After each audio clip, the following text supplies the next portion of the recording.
a determination never to betray the National Democratic Revolution. If you think about it, she was detained, banned, tortured, and torched 4 times. While she was going through all this trauma, she was able to look after us, the children of the liberation movement, in particular in the township of Soweto. She understood what it meant to run an underground operation and at the same time mobilize society and comrades.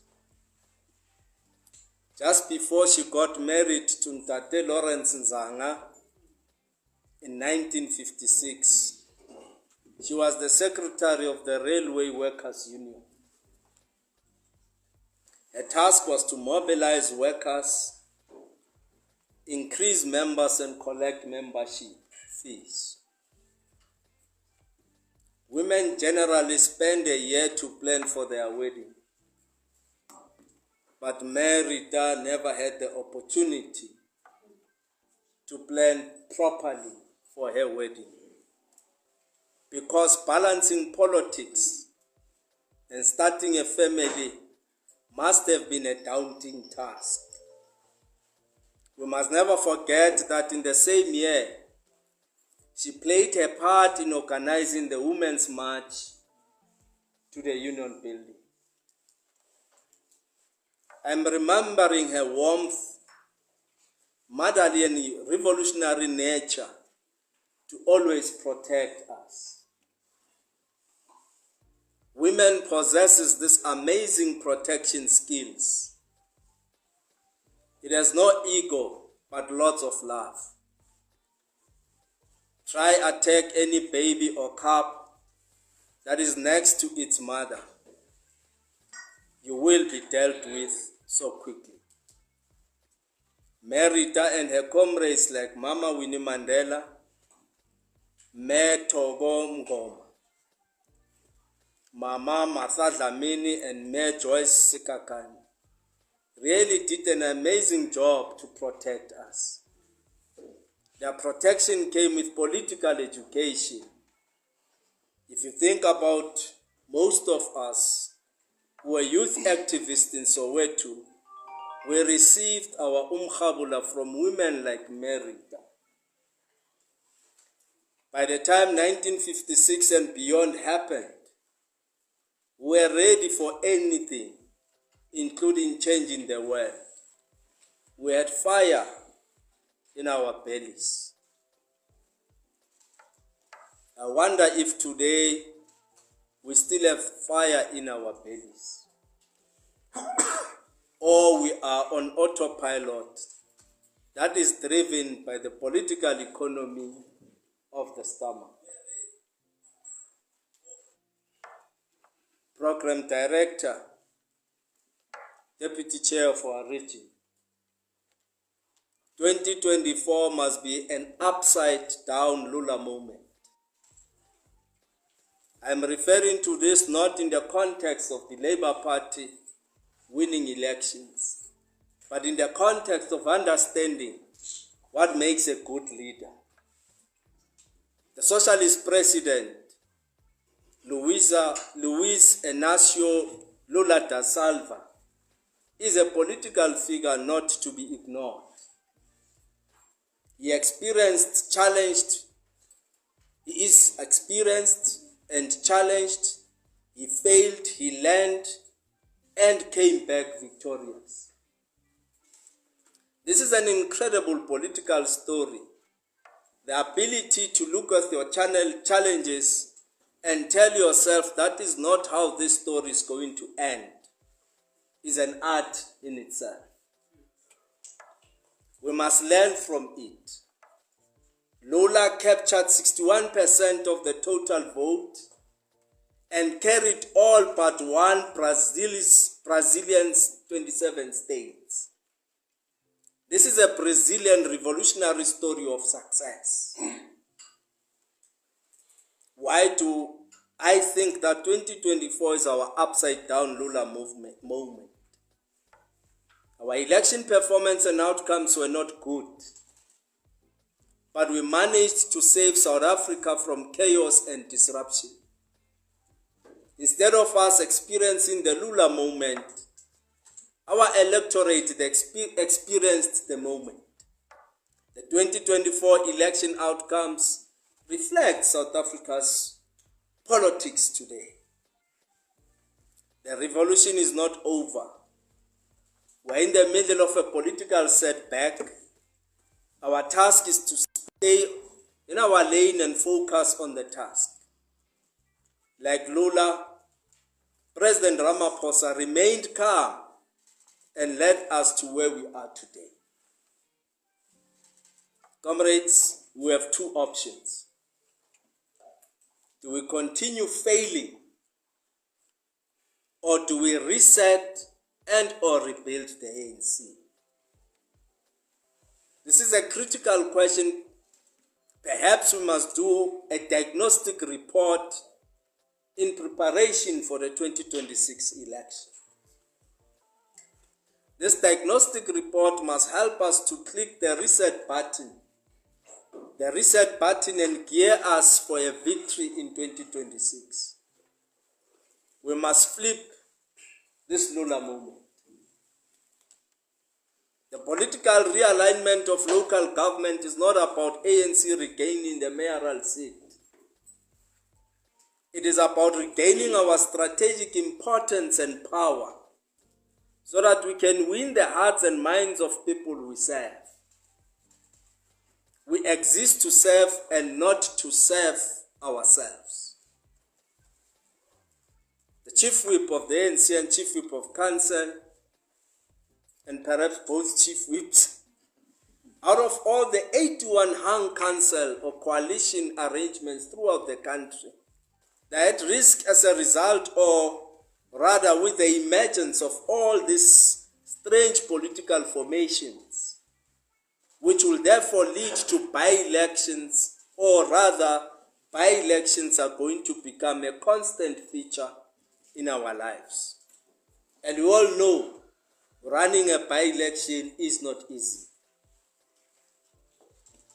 Therefore, how we realign becomes very important. The best amongst us lead the establishment of government in a peaceful manner. So, comrades, we must accept and congratulate the negotiating team that was led by the Secretary General, Comrade Fikile Mbalula. The task they were involved in was not easy. Furthermore, that the NEC Lekgotla welcomed and supported the statement of intent. As we reset and realign, we must internalize its principles and the basic minimum programs of priority. Perhaps let me pause at this stage, Comrade Chair, and request that we put our phones away in front of our hands and our hands away from our phones.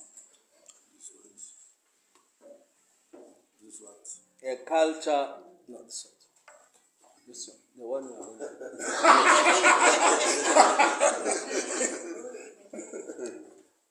I thought it was important that perhaps Comrade Chair and Deputy Chair and Regional Secretary, we are now forced to introduce the new child culture as part of resetting. That once we meet as this collective, we'll put our gadgets away, so that it allows us to concentrate on the task at hand. Because the hopes of at least 6 million people are on us.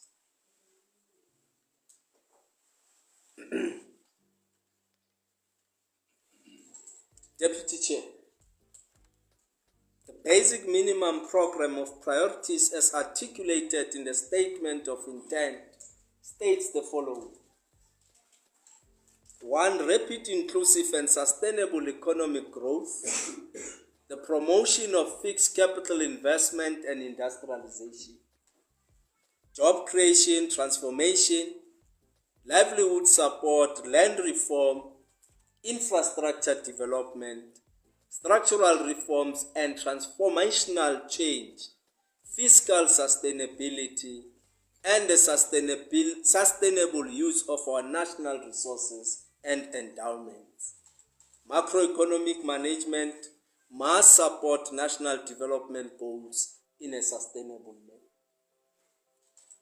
We are bounded by this statement of intent to ensure that this minimum program and priorities are achieved. We are located in the city of Johannesburg, and one of the key areas to improve on the work that we do is to attract capital investment into the city of Johannesburg, is to ensure fiscal sustainability and improve the financial positions of the city of Johannesburg.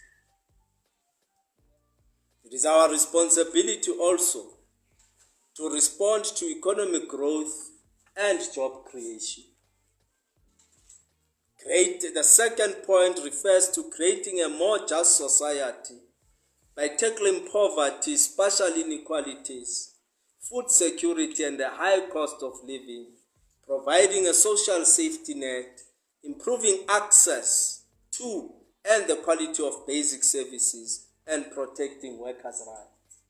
In the city of Johannesburg, where we are responsible, we have the responsibility to ensure that we tackle poverty, we ensure food security, and contribute towards reducing the cost of living, and most importantly, ensure the provision of basic services such as water, electricity, and waste removal.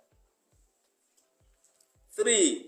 Stabilizing local government, effective cooperative governance, the assignment of appropriate responsibilities to different spheres of government, and review of the role of traditional leadership in the governance framework. Before we get the shock of our lives, it is time that this leadership begins to assess and examine the impact of traditional leadership in urban areas. Something that for the longest of time we have never given attention. And this REC therefore has a responsibility to look at traditional leadership governance framework, especially in our areas and in our wards, and in the main, in what we termed hostels. And in fact, this area has shown a significant increase in the number of townships in Ivory Park, in Alexander, in Soweto. We are now seeing strong emergence of traditional governance framework that is emerging. 4 speaks to investing in people through education, skills development, and affordable quality healthcare. This brings me to the point that education may not necessarily be a core function of the municipality. However, childhood care remains a responsibility of local government. But over and above, these activities happen within our municipality, and any wrongs and failures in the education system in Johannesburg, we have a responsibility as this leadership and this government to respond to everything that happens within our municipal boundaries. We can no longer fold our arms when young children bring guns and all sorts of weapons into the school premises. It is our responsibility as local government, in partnership with our provincial government, to respond to these particular challenges. I wouldn't speak about Mboro, so don't think of it. Building state capacity and creating professional, merit-based or corruption-free and developmental public service. Restructuring and improving state-owned entities to meet our national development goals. Where we are governing, we have a responsibility to improve the work that is done by municipal-owned entities to ensure that the goals or the objectives at which they were created for, they deliver on that mandate. The reasons why we created municipal entities was to ensure that we can fast-track service delivery. It is therefore our responsibility, and this REC Lekgotla, that we give focus to the role that our entities are playing in as far as addressing service delivery and, of course, addressing these key priorities. Let us also strengthen the public service, or rather what we refer to the administration of the city. Strengthening law enforcement agencies to address crime, corruption, and gender-based violence, as well as strengthening national security capabilities. And in this case, we have a task to ensure law enforcement in the city of Johannesburg. Strengthening the effectiveness of our governance structures, council, the legislature, and oversight functions. 8. Strengthening social cohesion, nation building and democratic participation, and undertaking common programs against racism, sexism, tribalism, and other forms of intolerance. This leadership must accept certainly that as you move and walk in 167 at the center of the inner city, population dynamics suggests that you would find more Nigerians, Congolese, Ugandans, and a very small population of South African citizens. And else Lekgotla must begin to interact with how we understand, embrace the nature of us being a metropolitan city. Comrade Chair, Deputy Chair, I always ask this question, that none of our policemen and women in uniform can speak any of the foreign African languages. And the challenge is for us to deal with crime. And you can have all your suspects here. Before they write their statements, they can plan what they are going to say in front of you without you even hearing what they are saying. It might be a culture shock to suggest to this REC that if we are serious about fighting crime in 167, we have no option. But those that are properly documented, with proper documents, can be recruited to the Johannesburg Metropolitan Department. Foreign policy based on human rights, constitutionalism, national interest, solidarity, peaceful resolution of conflicts to achieve the African Agenda 2063, South-South and North-South and African cooperation, multilateralism, and a just, peaceful, and equitable world.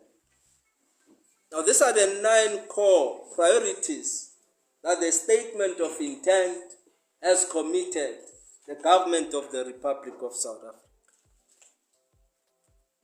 Therefore, Comrade Chair, this program brings us closer to our growth and development strategy, Joburg 2040.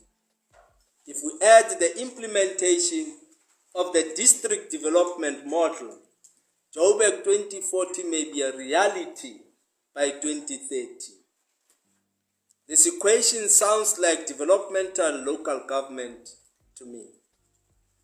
Our theory of change depends on our ability to change our mindset and channel our energies in areas that matters.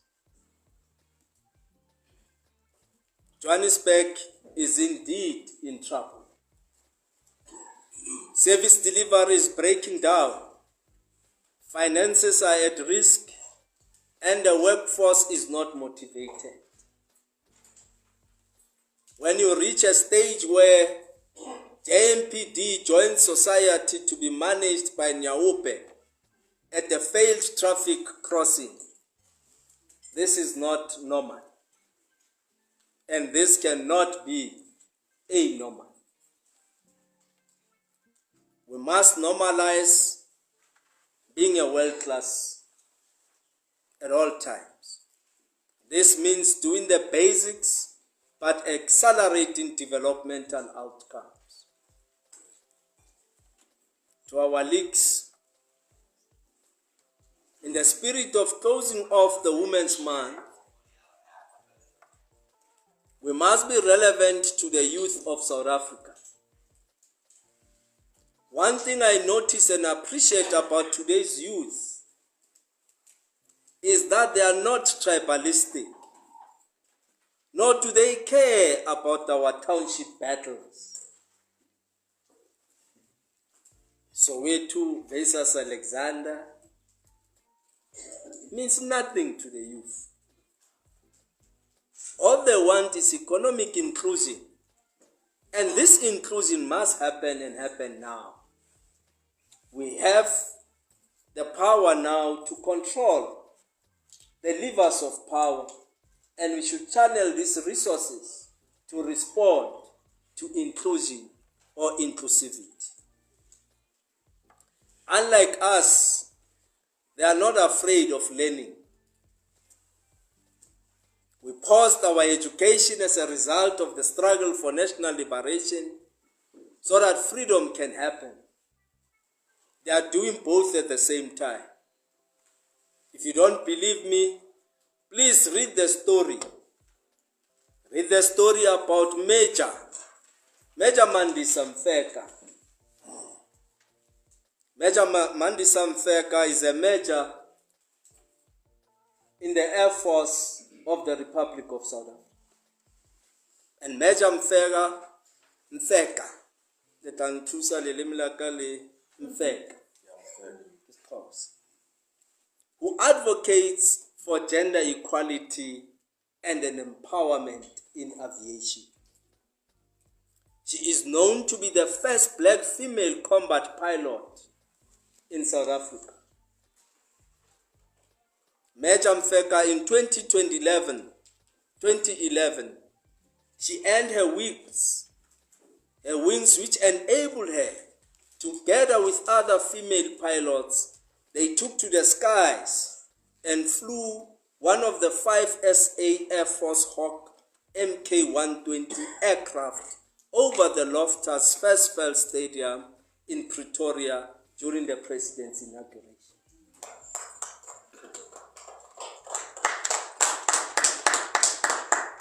When Major Mandisa Mfeka is asked, what keeps you motivated daily? She had this to say, I quote, "It's the deep echo that I am not where I want to be yet. I keep striving to grow and learn on a continuous basis. That is what keeps me motivated." I like to say, I quote, "The sky is the baseline," close quote, which means that the excellence bar that was pushed yesterday should be your starting point for tomorrow. I am inspired by Major Mandisa Mfeka.